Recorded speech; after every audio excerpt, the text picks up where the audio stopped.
పిల్లలతో ఆడుకుంటున్న 25 అనామిక దగ్గరికి తన తల్లి సుజాత కర్ర పట్టుకుని కోపంగా వచ్చింది. చెప్పిన ఇంటి పని వంట పని చేయకుండా ఇలా పిల్లలతో ఆడుకుంటున్నావా? నీ సంగతి ఇలా కాదు, నీకు దెబ్బలు పడాల్సిందే అని కొట్టబోతూ ఉండగా అనామిక అక్కడి నుంచి పరుగు మొదలుపెట్టి వాళ్ల మట్టి ఇంటికొచ్చింది. తండ్రి రాజయ్య మంచంలో కూర్చుని ఉంటాడు. అతని పక్కన కూర్చుంటుంది. సుజాత ఆయాసపడుతూ కర్ర పట్టుకుని ఇంటికొచ్చింది. కూతురితో, ఇంకెలా చెప్తే అర్థమవుతుంది తల్లి నీకు? మనం పేదవాళ్ళం, కట్నం ఇచ్చి నీ పెళ్లి చేయలేం. కనీసం అన్ని పనులు నేర్చుకుంటే పనులు వస్తాయి కదా అన్న పెద్ద మనసుతో ఎవరో ఒకరు చేసుకోవడానికి ముందుకొస్తారు. నా బాధేంటో నీకు అర్థం కావడం లేదులే అని కన్నీళ్లు పెట్టుకుంటుంది. తండ్రి రాజయ్య కూడా బాధగా అనామికకి అర్థమయ్యేలా చెప్తాడు. ఇక అప్పటినుంచి అనామిక ఇంటి పనులు వంట పనులు చేస్తూ ఉంటుంది. సర్వోదయ కాలనీలోని ఓ ఇంట్లో అద్దెకుంటున్న శారద వాళ్లది మిడిల్ క్లాస్ కుటుంబం. శారద తన భర్త ప్రసాదు, తన కూతురు మాలిని, అల్లుడు శేఖర్, మనవరాలు నవ్య, పెళ్లిడుకొచ్చిన కొడుకు రమేష్తో, భర్త చనిపోయిన తన చెల్లెలు దమయంతితో ఉంటుంది.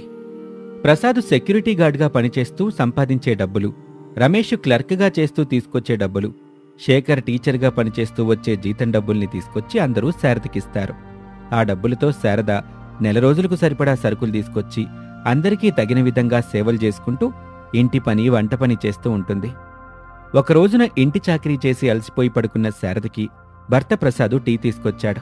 లే శారద, లేచి ఈ టీ దాగు, కొంచెం ఓపికొచ్చుద్ది. టీ వద్దు ఏ వద్దు, మీరు పనికి వెళ్ళలేదా? ఈ రోజు నుంచి నాకు నైట్ డ్యూటీ కదా శారదా. అవును గదా, మర్చిపోయాను. ఎంతకి మీరు టిఫిన్ చేశారా? ఇంట్లో అందరూ ఉన్నారు, కానీ టిఫిన్ పెట్టేవాళ్ళు లేరు. పదండి, నేను పెడతాను. నా మాట విను శారదా. లేదండి, ఉమ్మడి కుటుంబం నుంచి నచ్చిన అమ్మాయే కోడలుగా చేసుకుంటాను. ఎందుకంటే ఉమ్మడి కుటుంబంలో అయితేనే నాకు బాగుంటది. అంతే తప్ప ఉమ్మడి కుటుంబం వద్దని అమ్మాయిని కోడలుగా చేసుకోను. నన్ను ఇబ్బంది పట్టబాకండి. వెళ్ళండి, నేను టీ తర్వాత తాగుతాను. ఇబ్బంది కాదు శారదా, కొడుకు గురించి ఆలోచించు. ఇప్పటికే మనవాడు 30 దాటే. ఉమ్మడి కుటుంబాన్ని ఇష్టపడే అమ్మాయి ఉంటే చెప్పండి, పెళ్లి చేస్తాను. వెళ్ళండి, నాకైతే అన్ని విషయాలు తెలుసు, మీరు నాకేం చెప్పకండి అని చెప్పగానే ప్రసాద్ ఏమీ మాట్లాడకుండా వెళ్ళిపోతాడు. మరుసటి రోజు ఉదయం 10ంటికి పూజ సామాన్ తీసుకుని గుడికి వెళ్తున్న శారదకి దారిలో నాగమణి కలిసింది. శారదతో మాట్లాడుకుంటూ గుడివైపు నడుస్తూ ఉంటుంది. వదినా, నేను చెప్పిన సంబంధం గురించి ఏవైనా ఆలోచన చేశావా? లేదు నాగమణి, అబ్బాయి ఇప్పుడప్పుడే పెళ్లి చేసుకోనని చెప్పేశాడు. వచ్చే ఏడాది జీతం పెరిగే అవకాశం ఉందంట, అప్పుడు చేసుకుంటానని. అప్పటి వరకు తనకి ఎలాంటి సంబంధాల గురించి చెప్పొద్దని, చూడ్డం గానీ చెయ్యొద్దని చెప్పాడు నాగమణి. అందుకే నువ్వు చెప్పిన సంబంధం గురించి ఇంకా ఏమీ ఆలోచన చేయలేదులే నాగమణి. ఇలా గుడికెళ్తూ అలా అబద్ధమాడితే ఎట్టా వదినా? నాకు స్వయంగా ఆ అమ్మాయి తండ్రి ఫోన్ చేసి మీరు వెళ్ళిన విషయం చెప్పాడు. అమ్మాయి అడిగింది తప్పు కాదు కదా వదినా? ఏ అమ్మాయి అయినా ఉమ్మడి కుటుంబంలోకి రావాలని కోరుకుంటుంది. కానీ నువ్వు చూపించిన అమ్మాయి ఏంటి నాగమణి? వేరే కాపురం పెడితేనే పెళ్లి చేసుకుంటాను, లేదంటే లేదని చెప్పేస్తుందేంటి ఆ అమ్మాయి? పెళ్లి చూపుల రోజే అందరి ముందు కొంచెం కూడా సిగ్గు లేకుండా చెప్పేసింది. ఆ మాట విని మేము ఏమీ మాట్లాడకుండా అట్ట వచ్చేసాం. ఈ కాలం అమ్మాయిలు ఉమ్మడి కుటుంబంలో ఉండాలని ఎవరు కోరుకుంటున్నారు వదినే? అందరు అమ్మాయిలు అట్ట ఉంటారని ఎందుకు నాగమని అనుకోవాలి? ఎక్కడో ఒక చోట నేను కోరుకున్న అమ్మాయి నాకు తప్పకుండా దొరుకుతుందిలే. లేదు వదినా, నేను చెబుతున్నాను కదా, ఈ కాలంలో డిగ్రీ చదువుకుంటున్న అమ్మాయే కాదు, 10th చదువుకుంటున్న అమ్మాయి కూడా కలిసిమెలిసి ఉండాలనే కోరుకునే పరిస్థితి అయితే లేదమ్మా. నేను ఇప్పటికీ ఎన్నో సంబంధాలు చేశాను కదా వదినా. నువ్వు కోరుకున్నట్టయితే జరగడం కష్టమేనేమో. నాగమని, నేను చెప్పేది బాగా విను. అవసరం అనుకుంటే మెదడులో పెట్టుకో. నాకు కావలసిన కోడలు ఉమ్మడి కుటుంబంతో కలిసిమెలిసి ఉండాలని కోరుకోవాలి. అందర్నీ తన వాళ్ళనుకొని సేవలు చెయ్యాలి. ఏమాత్రం చిరాకు పరాకు పడకుండా చిరునవ్వుతో అన్నిటినీ చేసుకుంటూ పోవాలా. అట్టాంటి అమ్మాయి సంబంధం ఉంటే గనక నాకు చెప్పు, లేదంటే మాత్రం లేదు, అంతే. మొత్తానికి వదినే, నీ ఇంటికొచ్చే కోడలు కాదన్నమాట, పని మనిషి. ఇక నువ్వు నా కొడుకు కోసం ఎట్టాంటి సంబంధాలు చూడొద్దు, తీసుకురావద్దు నాగమని. అసలు ఆ విషయం గురించి నా ముందే మాట్లాడొద్దు అని మాట్లాడుకుంటూ ఇద్దరూ అమ్మవారి గుళ్ళోకి వెళ్లి పంతులకి పూజా సామాగ్రిచ్చి దండం పెట్టుకుంటారు. పంతులుగారు లోపల పూజ చేస్తూ ఉండగా, అమ్మా అమ్మోరుదల్లి, మా వాడికి చక్కటి భార్యగా మా ఉమ్మడి కుటుంబంలో కలిసిపోయే మనసున్న అమ్మాయిని కోడలిగా పంపించు తల్లి అని వేడుకుంటూ ఉండగా పంతులుగారు హారతి తీసుకొచ్చి ఇస్తారు. శారద, నాగమణి హారతి తీసుకున్నారు. ఆ తర్వాత పంతులుగారిచ్చిన కొబ్బరికాయల్ని తీసుకుని అక్కడి నుంచి బయలుదేరి ఆ ఆవరణలో ఉన్న సిమెంట్ బెంచ్ మీద కూర్చున్నారు. నేను చెప్పేది ఒకసారి నొదినా. నాగమణి, నేను నీకు ముందే చెప్పానా లేదా? మా ఇంట్లో నేను, మా ఆయన, భర్త చనిపోయిన నా చెల్లెలు దమయంతి, కూతురు మాలిని, తన భర్త అల్లుడు శేఖరో, కూతురు పుట్టిన కూతురు నవ్య ఉంటారు. ఇక వీళ్లే కాదు, తెలిసిన బంధువుల నుంచి ఎప్పుడు చూడు ఎవరో క్రొత్తనే ఉంటారు కదా వదినా. మరీ ఇంతమందికి ఒక అమ్మాయి సేవలు చేయాలని చేతే ఏ అమ్మాయి పెళ్లి కొప్పుకోవటం చెప్పు? అటంటి అమ్మాయి ఎక్కడుందో నాకు చూపించి నేనొచ్చి అమ్మాయిని చూస్తాను, నీకొద్ద అన్నం పెడతానే వదినా అని చెప్పి వెళ్ళిపోతుంది. అలా రోజులు గడుస్తూ ఉంటాయి. అమ్మోరు తల్లి ఆశీర్వాదంతో ఒక మంచి ముహూర్తంలో అనామిక, రమేష్ల పెళ్లి ఘనంగా జరుగుతుంది. అనామిక తన అత్తగారి కుటుంబంలో అడుగుపెట్టింది. ఆ రోజు మాత్రమే తను నవ్వింది. తనకు తెలీదు ఆ నవ్వే తన చివరి నవ్వు అవుతుందని. శారద నాగమణిని ఇంటికి పిలిచింది. నాగమణి, నా కోడలు అనామికను చూడు. ఉమ్మడి కుటుంబంలో కోడలుగా రావడానికి ఏ అమ్మాయి ఒప్పుకోదని చెప్పావు కదా, ఇదిగో ఈ అమ్మాయి ఒప్పుకుంటుంది. తను కూడా ఈ కాలం అమ్మాయే, అన్నిటినీ అర్థం చేసుకుంది, మాతో కలిసిమెలిసి ఉండడానికి ఒప్పుకుంది. ఇప్పుడేమంటావు చెప్పు అని అక్కడి నుంచి బయటకు వెళ్ళిపోతూ సంతోషమే కదొదినా అని బయటకొచ్చింది. అనామిక, నీ ఉమ్మడి కుటుంబంలో ఎలా ఉంటదో నేను చూస్తాను. అనామిక ఆ రోజు నుంచి ఇంటి పని, వంట పనితో పాటు అందరి బట్టలు వాష్ చేస్తూ అలసిపోతూ ఉండేది. అనామిక, నాకు టిఫిన్ ఉప్మా చెయ్యి, లంచ్లో పప్పు చెయ్యి. వదినా, నాకు టిఫిన్ ఇడ్లీ, లంచ్లోకి లేడీ ఫింగర్ చెయ్యి. అత్తయ్య, నాకు పూరి, లంచ్కి పాలకూర చెయ్యి అని రోజూ లేచినప్పటినుంచి తిరిగి పడుకునే వరకు ఎవ్వరు చూడు ఏదో ఒక పని చెబుతూనే ఉండేవాళ్లు. అనామిక కొంతకాలం ఓపికతో అన్ని పనులు చేసింది. ఇప్పుడు తనకి ఓపిక లేదు. ఉమ్మడి కుటుంబంలో ఉండలేననే నిర్ణయానికొచ్చేసింది. రమేష్తో, మా అమ్మ వాళ్ళు మీ ఉమ్మడి కుటుంబం గురించి చెబితే చాలా గొప్పగా అనుకున్నాను. నాకు వీళ్ళంతా సహాయంగా ఉంటారని అనుకున్నాను, కానీ నన్ను పని మనిషిగా చేస్తారని అనుకోలేదు.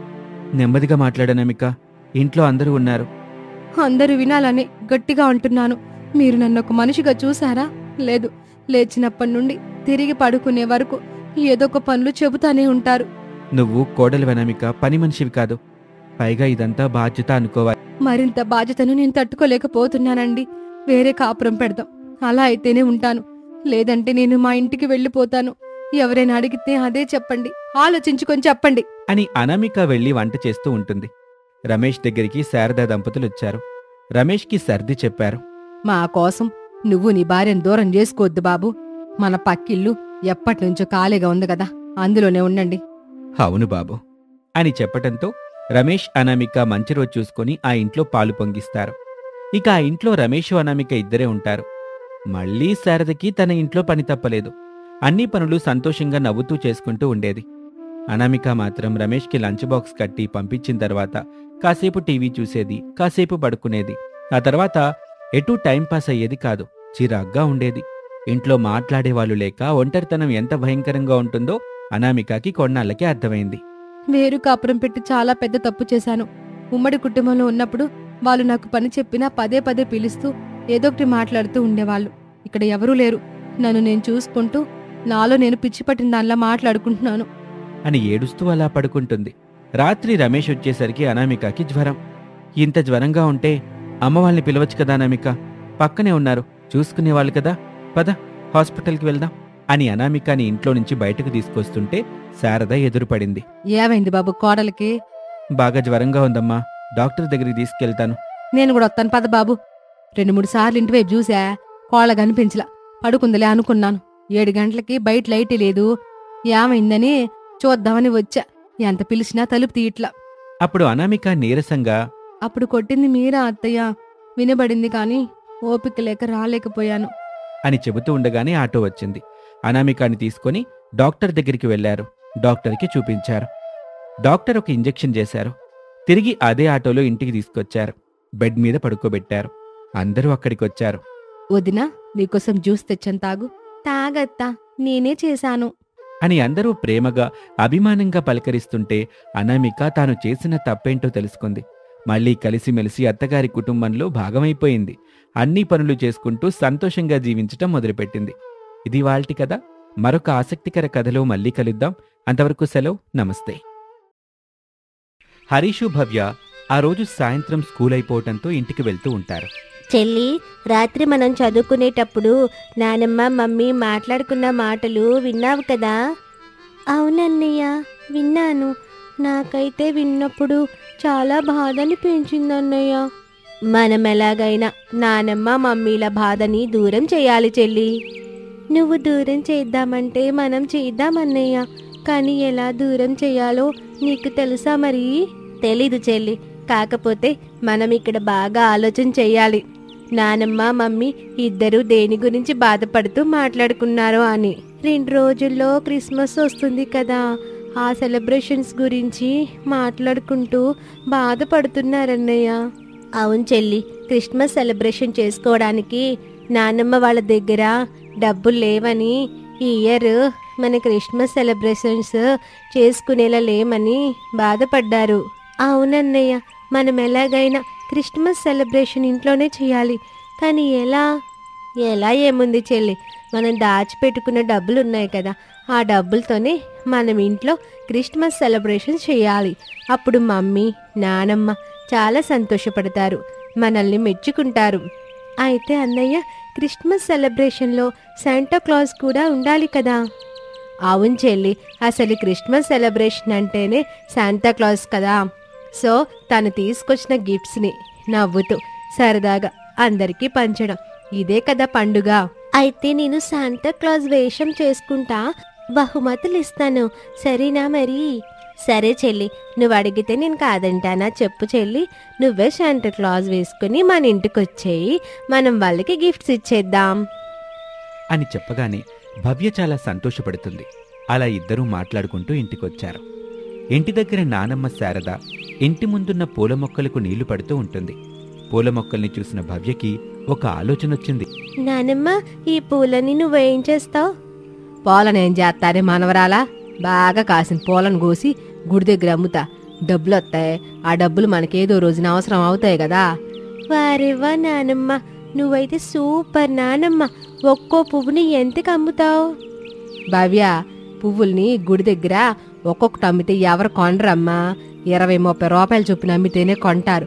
అట్ట అమ్మితేనే మనకి బాగుంటది, కొంతవరకు లాభం వచ్చింది. ఆయన ఈ పూలగోలు నీకెందులే తల్లి, నువ్వెళ్ళి చదువుకో, వెళ్ళు. అబ్బా నానమ్మ, స్కూల్లో ఇప్పటి వరకు చదువుకొనే వచ్చాంలే, ఇంటి దగ్గర కూడా చదువుతూనే ఉండాలా ఏంటి? కొద్దిసేపు ఆడుకుంటాం, మెదడుకి ఎంటర్టైన్మెంట్ కావాలి కదా. నేను చెల్లి ఇంట్లోకి వెళ్ళి బ్యాగులు పెట్టుకొని వస్తాము, అలా పెరట్లో బ్యాటు బాలు ఆడుకుంటాము, సరేనా? సర్లేరా మనవడా, ముందు ఇంట్లోకి వెళ్ళండి. మమ్మీ ఎక్కడుంది నానమ్మ? పెరట్లో ఉంది తల్లి, కూరగాయల మొక్కలు కాసిన వాటిని కోతున్నట్టుంది అని శారద చెప్పగానే హరీషు, భవ్యలు ఇంట్లోకి వెళ్తారు. ఎందుకు చెల్లి, పూలెందుకు అమ్ముతారు, ఎలా అమ్ముతారని నానమ్మని అడిగావు? అందుకు ఒక కారణం ఉందన్నయ్య. మన దగ్గరున్న డబ్బులు క్రిస్మస్ సెలబ్రేషన్స్ కి సరిపోకపోతే మనమే ఒక రోజున పూలన్నీ కోసి గుడి దగ్గర అమ్ముకోవచ్చు కదా. అందుకే నేను నానమ్మ దగ్గర పూల గురించి అడిగాను, ఎలా అమ్ముతారో అడిగా, ఎంతకు అమ్ముతారో అడిగానన్నయ్య. వావ్ చెల్లి, నీ ముందు చూపు నాకు నచ్చింది. అయితే మనం దాచిపెట్టుకున్న డబ్బులు ఎంతున్నాయో చూద్దామా? ఇప్పుడు వద్దన్నయ్య, మనం ముందుగా డెకరేషన్ షాప్ దగ్గరికి వెళ్ళాలి. అక్కడ క్రిస్మస్ సెలబ్రేషన్స్ కి సంబంధించిన డెకరేషన్, శాంతా క్లాస్ వేషాలకు ఎంత అవుతుందో తెలుసుకోవాలి. అప్పుడు మనం దాచిపెట్టిన డబ్బుల్ని చూద్దాము, సరిపోతే ఆ డబ్బులతోనే అన్నీ కొందాము. లేదంటే అప్పుడు గుడి దగ్గర పూలమ్మాలి, అంతే కదా చెల్లి? అవునన్నయ్య అని మాట్లాడుకుని ఇద్దరూ వేరువేరు గదుల్లోకి వెళ్తారు. పిల్లలు డ్రెస్ చేంజ్ చేసుకుని బ్యాటు బాలు తీసుకుని పెరట్లోకి వెళ్లారు. అక్కడ అనామిక కూరగాయలు కోస్తూ పిల్లల్ని చూసింది. వాటిని చూడగానే హరీష్కి ఒక ఆలోచన వచ్చింది. మమ్మీ, ఈ కూరగాయలు ఎలా అమ్ముతావు, ఎక్కడ అమ్ముతావు? అదేంటి బాబు, ఎప్పుడూ లేనిది కూరగాయల అమ్మకం గురించి అడుగుతున్నావు? ఏం లేదులేమ్మా, ఎప్పుడు బుక్స్లో విషయాలు తెలుసుకోవాలా చెప్పు, ఇలా మామూలు విషయాలు కూడా తెలుసుకోవాలి కదా. అప్పుడప్పుడు ఇలాంటి విషయాలు కూడా మేము తెలుసుకోవాలి కదా మమ్మీ.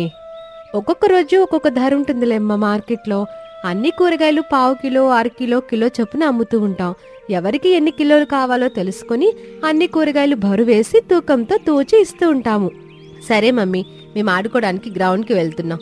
అలాగే పిల్లలు, దెబ్బలు తగిలించుకోకుండా జాగ్రత్తగా ఆడుకుని చీకటి పడేలోపు ఇంటికొచ్చేయండి. అసలే డిసెంబర్ నెల, చలికాలం. రోజు రోజుకి చలి విపరీతంగా ఉంది. ఎక్కువసేపు బయట ఉండడం అంత మంచిది కాదు పిల్లలు. సర్లే మమ్మీ, ఇలా వెళ్ళి కాసేపే అలా ఆడుకొని ఇంటికొచ్చేస్తాం అని పిల్లలు చెప్పి ఇంట్లో నుంచి వెళ్ళిపోతారు. శారద నీళ్లు పట్టడం ఆపేసి అరుగు మీదున్న కుర్చీలో కూర్చొని, కాళ్ళ వేడివేడి టీ తీసుకురా. నీళ్లు బట్టి చేతులు చల్లబడ్డాయి. కొంచెం చలిగా ఉంది. వేడివేడి టీ తాగితే కాస్త హుషారొచ్చుద్ది, చలి తగ్గుద్ది అని చెప్పగానే పెరట్లో ఉన్న అనామిక ఆ మాటలు వింటుంది. కూరగాయలు కోయడం అయిపోయింది అత్తయ్య, ఇప్పుడే వచ్చి టీ పెట్టి ఇస్తానులే అని అనామిక కోసిన కూరగాయల్ని తీసుకుని కిచెన్లోకి వెళ్ళింది. టీ పెడుతూ ఉంటుంది. హరీషు భవ్య ఆడుకోకుండా ఒక డెకరేషన్ షాప్కి వెళ్లారు. ఆ షాప్ బయట క్రిస్మస్ సెలబ్రేషన్కి కావాల్సిన డెకరేషన్ సామాగ్రి మొత్తం కనబడుతూ ఉంటుంది. పిల్లలు అది చూసి చాలా సంతోషపడతారు. చెప్పండి పిల్లలు, ఏం కావాలి? స్టార్ కావాలా? ఎక్స్మస్ ట్రీ కావాలా? లేదంటే బెలూన్స్ కావాలా? ఏం కావాలి చెప్పండి. అంకుల్, నేను నా చెల్లి కలిసి దాచిపెట్టుకున్న డబ్బులతో మా ఇంట్లో క్రిస్మస్ సెలబ్రేషన్ చేయాలనుకుంటున్నాం. వావ్ పిల్లలు, మీరు గ్రేట్. ఇంత చిన్న వయసులో క్రిస్మస్ సెలబ్రేషన్ చేయాలనుకుంటున్నారు. మీరు వెరీ గుడ్ చిల్డ్రన్స్. అయితే చెప్పండి, నేను మీకు ఎలా సహాయం చేయగలను? అంకుల్, క్రిస్మస్ సెలబ్రేషన్స్ కి కావలసిన డెకరేషన్ మొత్తానికి శాంటా క్లాస్ డ్రెస్లతో కలిపి మొత్తం ఎంత అవుతుందో చెప్పండి. చెప్తాను పిల్లలు. మీ దగ్గర ఎంత డబ్బుంది? ఇంకా చూసుకోలేదు అంకుల్, మీరు చెప్తే వెళ్ళి చూసుకుంటాం. తక్కువైతే తగిన ఏర్పాట్లు కూడా చేసుకున్నాంలే అంకుల్. ఇప్పుడే చెప్తాను అని ఒక పేపర్ మీద క్లియర్గా రాసిచ్చాడు. హరీషు భవ్యలు ఆ పేపర్ తీసుకొని, చాలా థ్యాంక్స్ అంకుల్ మీకు. ఇలా చూడండి పిల్లలు, డబ్బులు కొంచెం తక్కువైనా పర్వాలేదు, మా షాప్కే రండి. నేను మీకు కావాల్సినవి మొత్తం ఇస్తాను, సరేనా? అయ్యో డబ్బులు తక్కువగా ఉన్నాయి కదా, అంకుల్ ఫీల్ అవుతాడు, మనకు డెకరేషన్ వస్తువులు ఇవ్వడు అని బాధపడకండి. మీ దగ్గర ఎంత ఉంటే అంత తీసుకొని వచ్చేయండి అని షాప్ అతను చెప్పగానే హరీషు భవ్యలు చాలా సంతోషపడతారు. చాలా చాలా థ్యాంక్స్ అంకుల్ అని హరీషు భవ్యలు ఆ పేపర్ను తీసుకుని చీకటి పడుతూ ఉండగా ఇంటికొస్తారు. అనామిక పెట్టిన అన్నం తింటారు. మమ్మీ, నేను అన్నయ్య రూమ్లో కూర్చొని చదువుకోమా. సరే పిల్లలు, వెళ్ళి చదువుకోండి అని చెప్పగానే హరీషు భవ్య ఆ గదిలోకి వెళ్లి బుక్స్ ముందేసుకుని తాము దాచిపెట్టుకున్న డబ్బుల్ని లెక్కబెడుతూ ఉంటారు. పేపర్ మీద రాసిచ్చిన లెక్క సరిపోవటంతో పిల్లలు ఎంతగానో సంతోషపడతారు. అన్నయ్య, నేను పువ్వులు అమ్మనక్కర్లేదు. అవును చెల్లి, నేను కూడా కూరగాయలు అమ్మనవసరం లేదు. ఇద్దరం కలిసి ఈ డబ్బులు తీసుకొని రేపు షాప్ దగ్గరికి వెళ్ళి డెకరేషన్ వస్తువులు తెచ్చుకొని ఇంట్లో పెట్టుకుందాం. అందరూ పడుకున్న తర్వాత మనం లేచి ఇంటిని డెకరేషన్ చేద్దాం, సరేనా? అన్నయ్య, ఈ ఐడియా బాగుంది, అలాగే చేద్దాం అని అన్నా చెల్లెలు మాట్లాడుకుని కాసేపు చదువుకొని పడుకుంటారు. ఇక మరుసటి రోజున రెడీ అయ్యి స్కూల్కి వెళ్ళిపోతారు. అత్తాకోడళ్ళు మాట్లాడుకుంటూ ఉంటారు. అత్తయ్య, పిల్లలు మాట్లాడుకున్నది విన్నారు కదా? విన్నాను కోళ్ళ. మనం చేయలేకపోయినా పిల్లలు దాచిపెట్టుకున్న డబ్బులతో క్రిస్మస్ సెలబ్రేషన్ చెయ్యాలని పట్టుదలతో సంతోషంగా ఉన్నారు. పిల్లల సంతోషాన్ని మనం ఎందుకు కాదనాలి చెప్పు? అలాగే చేయనీ కోళ్ళ. కాకపోతే అత్తయ్య, చలికి పిల్లలు లేకపోతే మనం లేచి డెకరేషన్ చేద్దాం, ఏమంటారు?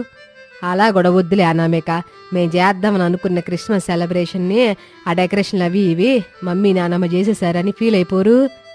సర్లే అత్తయ్య అని అత్తాకోడళ్ళు ఇంటి విషయాల గురించి మాట్లాడుకుంటూ ఉంటారు. అలా సమయం గడుస్తూ ఉంటుంది. ఇక సాయంత్రం స్కూల్ వదిలిన తర్వాత హరీషు భవ్య ఇద్దరూ కలిసి డెకరేషన్ షాప్ దగ్గరికి వెళ్లారు. డబ్బులిచ్చి వాళ్లకి కావాల్సిన డెకరేషన్ వస్తువులన్నీ తీసుకున్నారు. ఇక ఆ తర్వాత ఒక కేక్ షాప్కి వెళ్లి అతనితో కూడా మాట్లాడి కేక్ ఆర్డర్ ఇస్తారు. ఆ తర్వాత చీకటి పడుతూ ఉండగా ఇంటికి తిరిగి వచ్చారు. వాళ్ల చేతుల్లో బరువుగా ఉన్న ఒక కవర్ని చూసి, ఏమిటి బాబు ఆ చేతిలో ఉన్న కవర్ ఏంటి? ఇవి పాత పుస్తకాలు మమ్మీ, చదువుకోవడానికని తెచ్చుకున్నాం. సర్లేరా మనోడా, వెళ్ళి కాసేపు చదువుకోండి అని చెప్పగానే పిల్లలు ఇంట్లోకి వెళ్లారు. ఆ రోజు రాత్రి అందరితో పాటు అన్నం తిని పడుకున్నారు. చలికాలం కావటంతో పిల్లలు రాత్రిపూట లేవలేదు. నిండుగా దుప్పటి కప్పుకొని హాయిగా పడుకున్నారు. ఇక ఆ రోజు క్రిస్మస్ పండుగ. అత్తాకోడళ్ళు రోజులాగానే ఆ రోజు నిద్రలేచారు. పిల్లల్ని నిద్రలేపారు. అప్పుడు వాళ్లకు రాత్రి తీసుకొచ్చిన క్రిస్మస్ సెలబ్రేషన్ డెకరేషన్ వస్తువులు గుర్తుకొస్తాయి. అదే విషయాన్ని అందరికీ చెప్తారు. అందరూ కలిసి డెకరేషన్ చేస్తారు.